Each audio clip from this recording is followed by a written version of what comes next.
Chapitre 41. La crise de la Galilée. Lorsque le Christ empêcha le peuple de le déclarer roi, il savait que sa vie était arrivée à un tournant.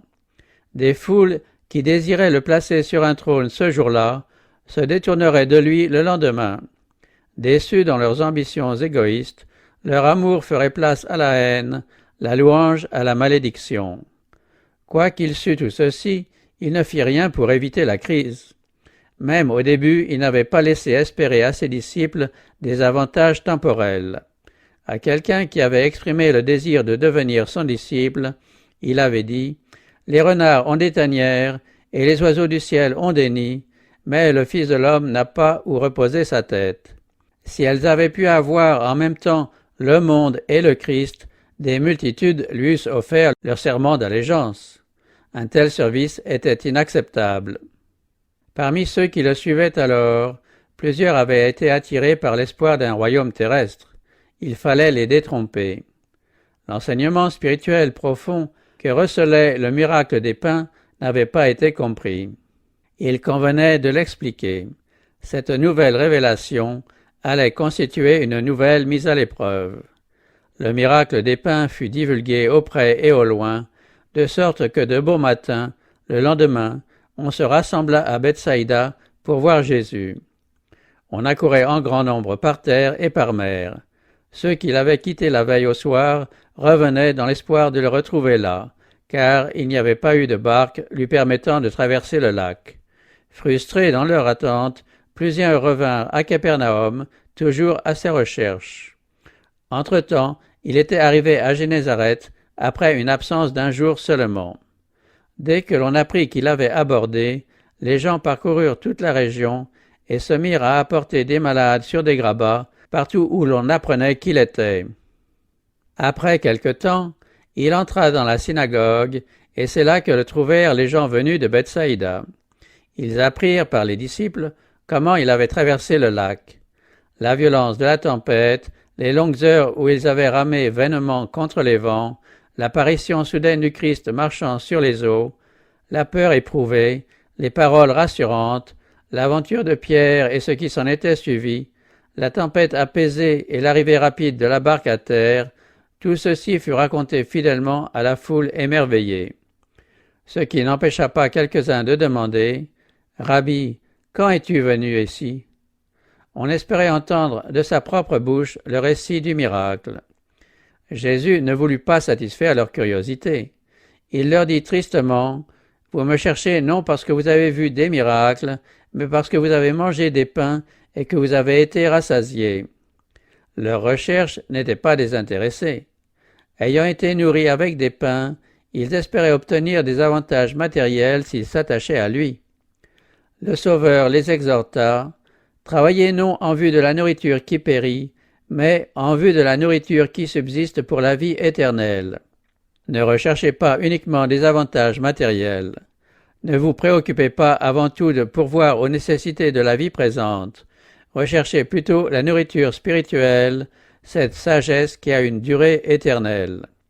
Le Fils de Dieu seul peut vous la donner, car c'est lui que le Père, Dieu, a marqué de son sceau. » L'intérêt des auditeurs se trouva momentanément éveillé.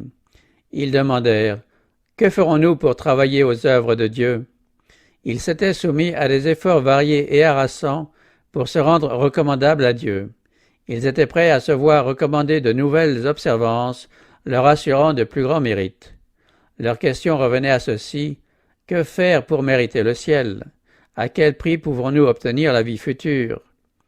Jésus leur répondit « Ce qui est l'œuvre de Dieu, c'est que vous croyez en celui qui l'a envoyé. » Jésus est le prix du ciel. Le chemin du ciel passe à travers l'agneau de Dieu qui ôte le péché du monde. Ces gens préférèrent ne pas accepter l'énoncé de cette vérité divine.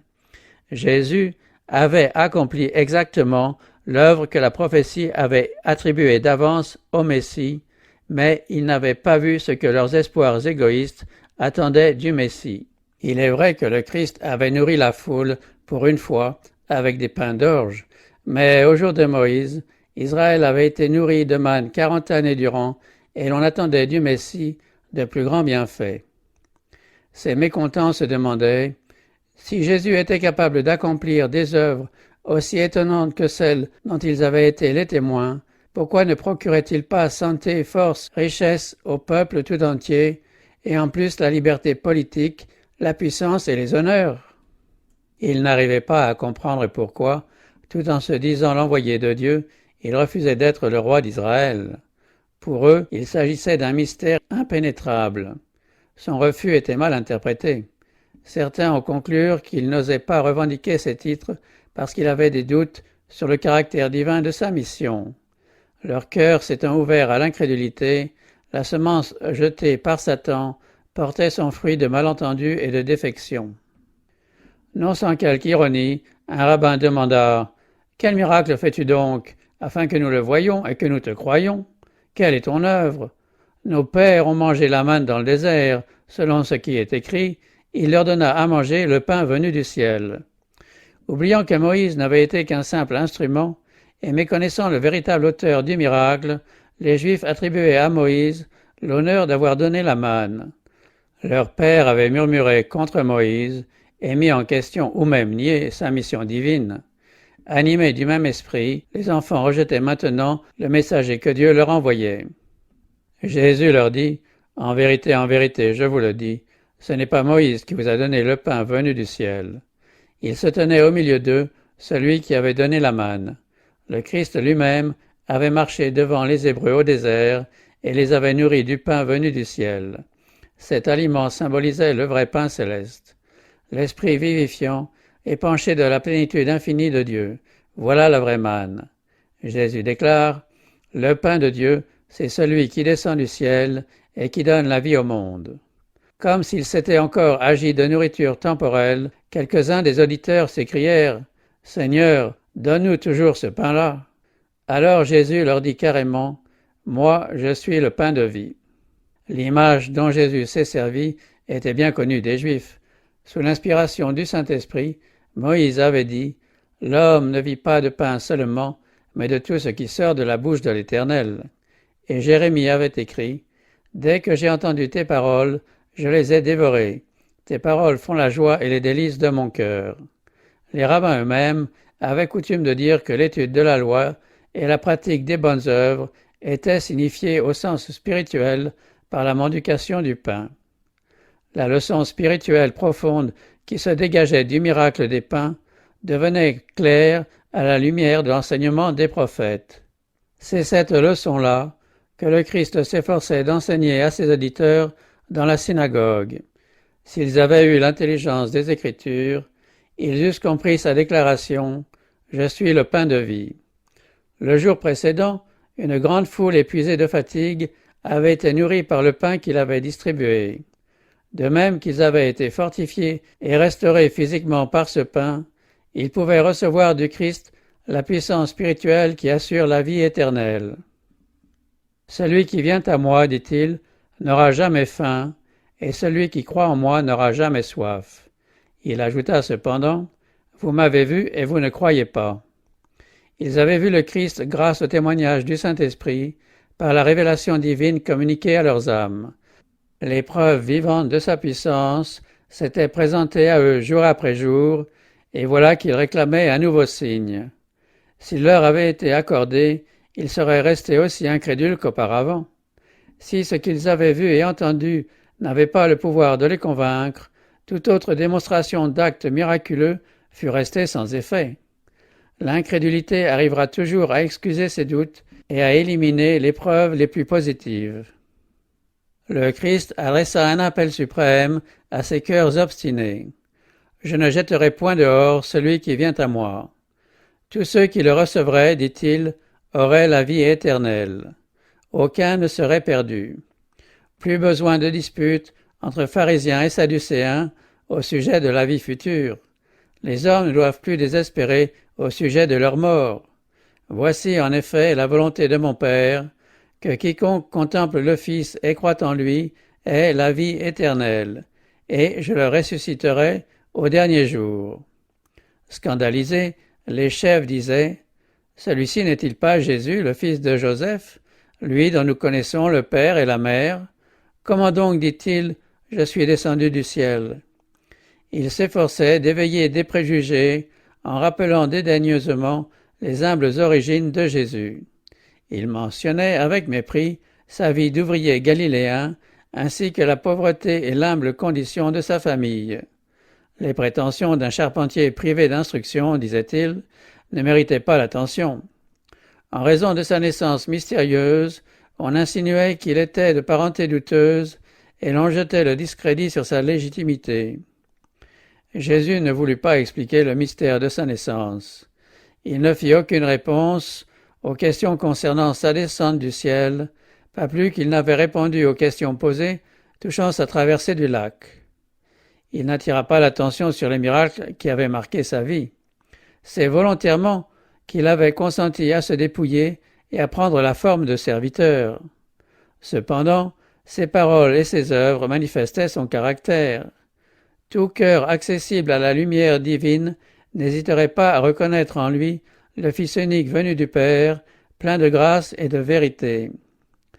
Les questions posées par les pharisiens ne mettaient pas complètement à nu leurs préjugés qui avaient sa racine dans la perversité de leur cœur. Chaque parole et chaque acte de Jésus n'avaient pour effet que de les dresser contre lui. Il n'y avait rien de commun entre lui et l'esprit cultivé par eux. Nul ne peut venir à moi si le Père qui m'a envoyé ne l'attire, et je le ressusciterai au dernier jour. Il est écrit, dans les prophètes, ils seront tous instruits par Dieu. Quiconque a entendu le Père et reçu son enseignement vient à moi. Personne ne pourra jamais venir au Christ s'il ne se laisse attirer par l'amour du Père. Dieu cherche à attirer tous les cœurs. Seuls ceux qui résistent à cet attrait refusent de venir au Christ. En disant « Ils seront tous instruits par Dieu », Jésus faisait une allusion à la prophétie d'Ésaïe « Tous tes enfants seront instruits par l'Éternel, et le bonheur de tes fils sera parfait. » Les Juifs se faisaient à eux-mêmes l'application de ce passage. Ils affirmaient que Dieu était leur maître. Jésus montra l'inanité de ces prétentions. En effet, dit-il, « Quiconque a entendu le Père et reçu son enseignement vient à moi. » Ce n'est que par le Christ qu'il pouvait arriver à connaître le Père. L'humanité ne pouvait supporter la vision de sa gloire. Ceux qui avaient été instruits par Dieu avaient écouté la voix de son Fils, et ils ne pouvaient faire autrement que de reconnaître en Jésus de Nazareth celui qui a fait connaître le Père par le moyen de la nature et de la révélation.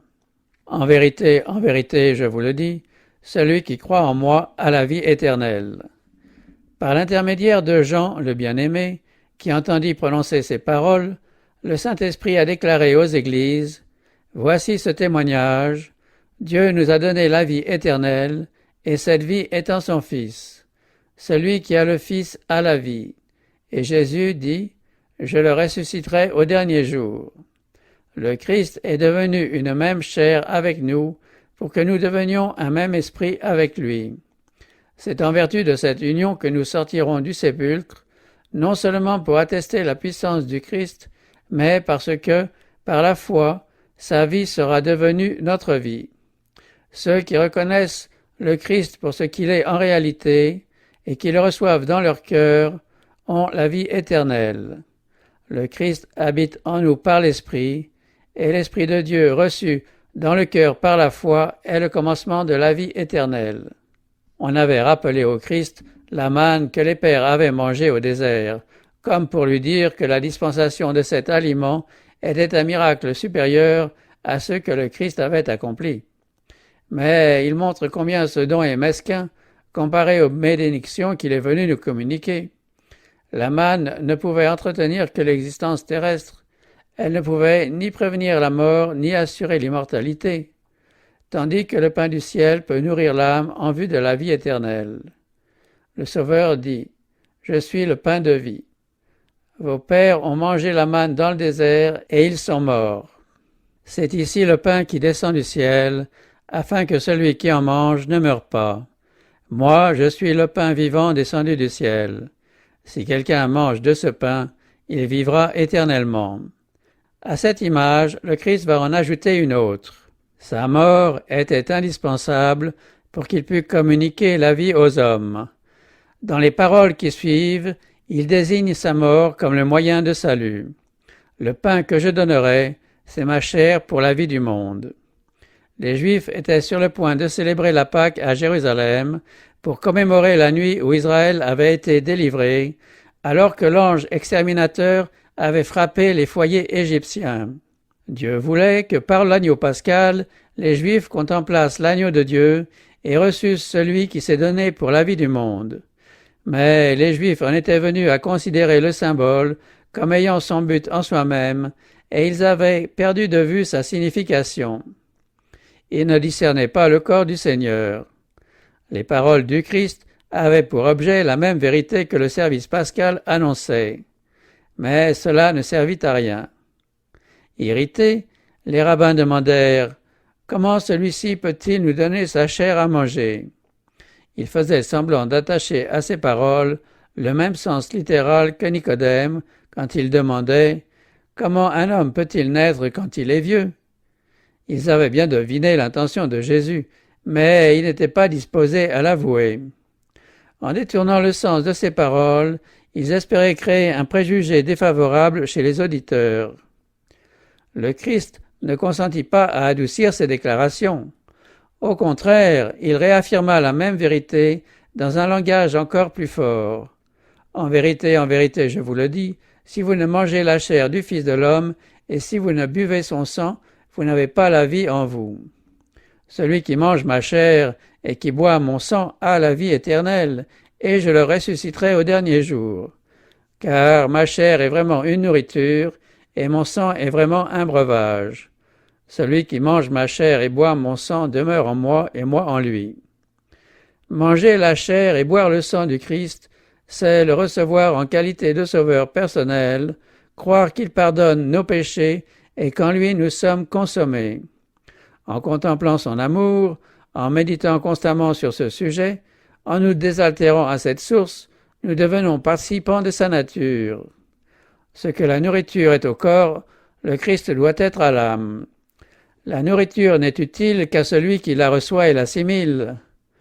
Nous devons nous rassasier de lui, le recevoir dans notre cœur, pour que sa vie devienne notre vie. Il nous faut nous assimiler son amour, sa grâce. Toutefois, ces images si frappantes sont inadéquates pour exprimer la valeur du rapport existant entre le croyant et le Christ. Jésus a dit « Comme le Père qui est vivant m'a envoyé, et que je vis par le Père, ainsi celui qui me mange vivra par moi. » Tout comme le Fils de Dieu vivait par sa foi dans le Père, nous devons à notre tour vivre par la foi en Christ. Jésus était si complètement soumis à la volonté de Dieu que le Père seul apparaissait dans sa vie. Quoique tenté en toutes choses comme nous le sommes, il s'est maintenu sans tache en face du monde, sans se laisser contaminer par le mal qui l'environnait. Or, nous devons vaincre comme le Christ a vaincu. Voulez-vous suivre le Christ? Alors tout ce qui est écrit touchant la vie spirituelle vous concerne et peut être réalisé par votre union avec Jésus. Votre zèle est-il languissant? Votre premier amour s'est-il refroidi? Acceptez à nouveau l'amour du Christ qui vous est offert. Mangez sa chair, buvez son sang. Vous deviendrez un avec le Père et avec le Fils. Les Juifs incrédules ne voulurent voir que le sens le plus matériel des paroles du Sauveur. Boire du sang était une chose prohibée par la loi rituelle. On voulut donc voir un sacrilège dans le discours du Christ et on en fit un sujet de discussion. Il y en eut beaucoup, même parmi les disciples, pour dire « Cette parole est dure, qui peut l'écouter ?» Le Sauveur répondit « Cela vous scandalise? Et s'il vous arrivait de voir le Fils de l'homme monter où il était auparavant? C'est l'Esprit qui vivifie, la chair ne sert de rien. Les paroles que je vous ai dites sont esprit et elles sont vie. » La vie du Christ, qui donne la vie au monde, se trouve dans sa parole. C'est par sa parole que Jésus guérissait les malades et chassait les démons. Par elle, il calmait les flots et ramenait les morts à la vie. Le peuple attestait que sa parole était accompagnée de puissance. Il faisait entendre la parole de Dieu, la même qui s'était trouvée dans la bouche de tous les prophètes et des instructeurs de l'Ancien Testament. La Bible entière est une manifestation du Christ, et le Sauveur désirait asseoir sur la parole la foi de ses disciples. Après qu'ils seraient privés de sa présence visible, la parole devait rester leur source de force. Comme leur maître, il leur faudrait vivre de toute parole qui sort de la bouche de Dieu. Tout comme notre vie physique est entretenue par des aliments, notre vie spirituelle dépend de la parole de Dieu. Chaque âme doit recevoir, pour son propre compte, la vie qui réside dans la parole de Dieu. De même que pour être nourri, chacun doit manger pour son propre compte, de même aussi nous devons recevoir personnellement la parole. Il ne faut pas se contenter de la recevoir par l'intermédiaire d'une autre personne. Il nous faut étudier la Bible avec soin, en demandant à Dieu l'aide du Saint-Esprit pour que nous puissions comprendre sa parole. Nous devrions choisir un verset et concentrer notre attention sur son contenu, afin de découvrir la pensée que Dieu y a cachée à notre intention. Nous devrions réfléchir là-dessus jusqu'à ce que la pensée soit assimilée et que nous sachions ce que dit le Seigneur. C'est à moi, personnellement, que Jésus adresse ses promesses et ses avertissements. Dieu a tant aimé le monde qu'il a donné son Fils unique afin que, croyant en lui, je ne périsse pas, mais que j'obtienne la vie éternelle. Les expériences décrites dans la parole de Dieu doivent devenir mes expériences à moi. Prières et promesses, préceptes et avertissements, tout est pour moi. Je suis crucifié avec Christ, et ce n'est plus moi qui vis, c'est Christ qui vit en moi. Ma vie présente dans la chair, je la vis dans la foi au Fils de Dieu, qui m'a aimé et qui s'est livré lui-même pour moi. Quand la foi reçoit ainsi et s'approprie les principes de la vérité, ils deviennent partie intégrante de notre être et le mobile déterminant de la vie. La parole de Dieu, reçue par une âme, façonne les pensées et concourt à la formation du caractère. Nous serons affermis en regardant constamment à Jésus avec les yeux de la foi. Dieu veut accorder ses révélations les plus précieuses à son peuple affamé et assoiffé de vérité. Le Christ sera reconnu comme un sauveur personnel. Celui qui se nourrira de sa parole verra qu'elle est esprit et vie. La parole fait disparaître la nature charnelle et communique une vie nouvelle en Christ Jésus. Le Saint-Esprit vient réconforter notre âme. Par l'action transformatrice de sa grâce, l'image de Dieu est reproduite chez le disciple qui devient une nouvelle créature. L'amour succède à la haine, le cœur est formé à la ressemblance divine. C'est là vraiment vivre de toute parole qui sort de la bouche de Dieu. C'est manger le pain descendu du ciel. Le Christ a proclamé une vérité sacrée, éternelle, concernant ses relations avec ses disciples. Il connaissait le caractère de ceux qui se donnaient comme ses disciples et il mettait leur foi à l'épreuve. Il déclara qu'ils devaient croire et agir en accord avec son enseignement. Tous ceux qui le reçoivent deviennent participants de sa nature et sont rendus conformes à son caractère. Ceci entraîne l'abandon des plus chères ambitions. Ceci suppose un abandon total à Jésus. Nous sommes appelés à devenir pleins d'abnégation, doux et humbles de cœur. Il faut marcher dans l'étroit sentier foulé par l'homme du calvaire, si l'on veut partager le don de la vie et la gloire céleste. L'épreuve était trop grande. On vit se refroidir l'enthousiasme de ceux qui avaient voulu s'emparer de sa personne par la force et le couronner roi. Ils déclarèrent que le discours de la synagogue leur avait ouvert les yeux. Ils étaient enfin détrompés. Ces paroles leur donnaient l'impression qu'il avait avoué n'être pas le Messie. Ils comprenaient qu'il n'y avait aucune récompense terrestre à attendre pour ceux qui s'attachaient à lui. Ils avaient admiré la puissance qui éclatait dans ses miracles.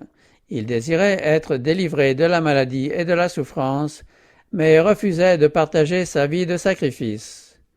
Le mystérieux royaume spirituel dont il avait parlé les laissait indifférents. Les personnes égoïstes et peu sincères qu'il avait suivies jusque-là ne le désiraient plus. Puisqu'il ne voulait pas déployer sa puissance et son influence pour les délivrer du joug romain, ils n'avaient plus rien à voir avec lui. Jésus leur dit sans ambages, « Il en est parmi vous quelques-uns qui ne croient pas. » Et il ajouta, « C'est pourquoi je vous ai dit que nul ne peut venir à moi si cela ne lui est donné par le Père. » Il voulait leur faire comprendre que s'ils ne se sentaient pas attirés vers lui, c'est que leur cœur n'était pas ouvert à l'action du Saint-Esprit. L'homme naturel ne reçoit pas les choses de l'Esprit de Dieu, car elles sont une folie pour lui, et il ne peut les connaître, parce que c'est spirituellement qu'on en juge. Seule la foi permet de contempler la gloire de Jésus. Cette gloire demeure cachée jusqu'au moment où le Saint-Esprit vient allumer la foi dans une âme. En reprochant publiquement leur incrédulité à ses disciples, Jésus les éloigna encore davantage. Très mécontent, voulant à la fois blesser le Sauveur et faire plaisir aux pharisiens pleins de malice, ils lui tournèrent le dos et le quittèrent avec dédain. Ils venaient de faire leur choix, la forme sans l'esprit, la coquille sans l'amande. Ayant cessé d'accompagner Jésus, ils ne revinrent jamais sur leur décision. Il a son vent à la main, il nettoiera son air, il amassera son blé dans le grenier. On était arrivé à l'un de ces moments. La parole de vérité était en train de séparer la paille du bon grain. Plusieurs s'éloignèrent de Jésus, trop vaniteux et propre juste pour accepter un reproche, trop mondains pour consentir à une vie de sacrifice. Ils sont nombreux ceux qui agissent de même aujourd'hui. Des âmes sont mises à l'épreuve maintenant, comme l'ont été ses disciples dans la synagogue de Capernaum. Quand ils sont mis en contact avec la vérité, ils s'aperçoivent que leur vie ne s'accorde pas avec la volonté divine. Ils voient bien qu'il leur faudrait subir un changement complet. Ils reculent devant l'effort demandé qui suppose l'esprit de sacrifice. Ils s'irritent quand leurs péchés sont dévoilés. Ils s'en vont offensés, à l'instar des disciples qui quittèrent Jésus en murmurant « Cette parole est dure, qui peut l'écouter ?» Les louanges et les flatteries sont agréables à entendre. La vérité est déplaisante, on ne veut pas lui prêter l'oreille. Quand les foules accourent et sont nourries, quand des cris de triomphe se font entendre, on crie son admiration.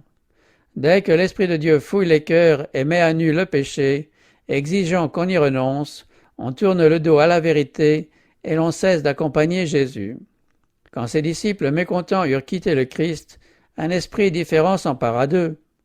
Ils ne voyaient plus rien d'attrayant chez celui qui avait provoqué leur intérêt. Ils se rapprochèrent de ses ennemis dont ils partageaient l'esprit. Ils donnèrent une fausse interprétation à ses paroles, travestirent ses déclarations et calomnièrent ses motifs. Pour se justifier, ils ramassèrent avec soin tout ce qui était susceptible de leur fournir un argument contre lui. Ces rapports mensongers faillirent lui coûter la vie, si grande fut l'indignation du public. On fit courir le bruit que Jésus de Nazareth avait avoué n'être pas le Messie. Il arriva ainsi que le courant du sentiment populaire se tourna contre lui en Galilée, comme cela avait eu lieu en Judée une année auparavant. Ce fut un malheur pour Israël. Il rejeta son Sauveur parce qu'il voulait un conquérant qui lui assurerait un pouvoir temporel. À la nourriture qui donne la vie éternelle, on préféra celle qui périt. C'est avec peine que Jésus vit s'éloigner de lui, qui est la vie et la lumière des hommes, les disciples dont il a été question. Le fait que ses compassions n'étaient pas appréciées, que son amour restait sans réponse, que sa miséricorde était dédaignée, son salut rejeté, tout cela remplissait son âme d'une douleur inexprimable. Ces choses contribuaient à faire de lui l'homme de douleur, connaissant la souffrance. Sans chercher à retenir ceux qui l'abandonnaient, Jésus dit aux 12, « Et vous, ne voulez-vous pas aussi vous en aller ?» Simon-Pierre lui répondit, « Seigneur, à qui irions-nous? Tu as les paroles de la vie éternelle. Et nous avons cru, et nous avons connu que c'est toi le Saint de Dieu. » À qui irions-nous? Les maîtres d'Israël étaient esclaves du formalisme. Les pharisiens et les sadducéens se disputaient sans cesse. Abandonner Jésus signifiait tomber parmi ces gens férus de rites et de cérémonies, gens ambitieux, ne cherchant que leur propre gloire. Les disciples avaient trouvé plus de paix et de joie depuis qu'ils avaient accepté le Christ que pendant tout le temps qu'ils avaient vécu sans lui. Comment rejoindre ceux qui avaient méprisé et persécuté l'ami des pécheurs? On attendait depuis longtemps le Messie.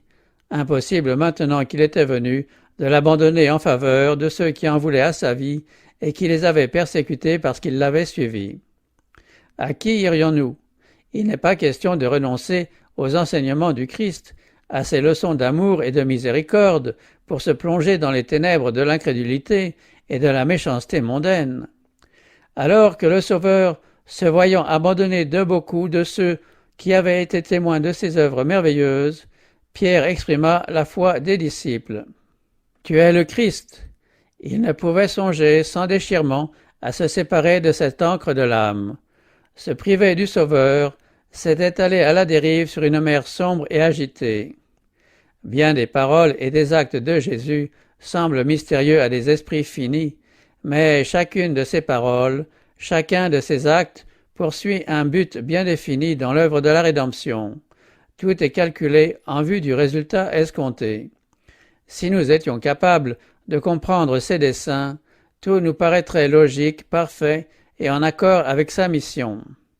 Bien que nous ne puissions pas encore comprendre les œuvres et les voies de Dieu, nous pouvons déjà apercevoir son grand amour qui inspire sa conduite à l'égard des hommes.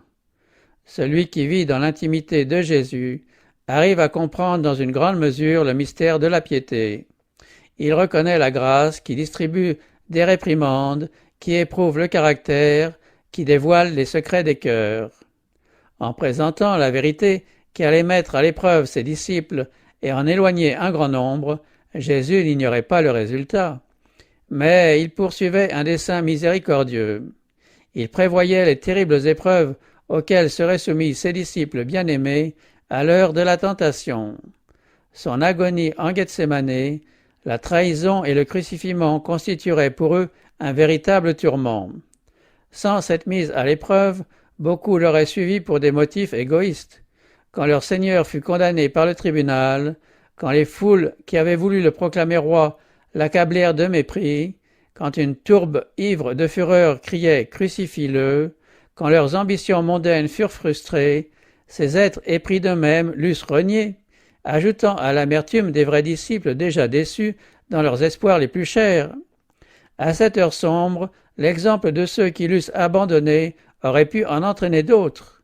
Mais Jésus provoqua la crise à un moment où sa présence personnelle pouvait encore affermir la foi de ses vrais disciples. Débordant de compassion, en pleine connaissance du sort qui lui était réservé, le Rédempteur s'efforça avec bonté d'aplanir la voie des disciples, de les préparer en vue de la cruelle épreuve qui les attendait.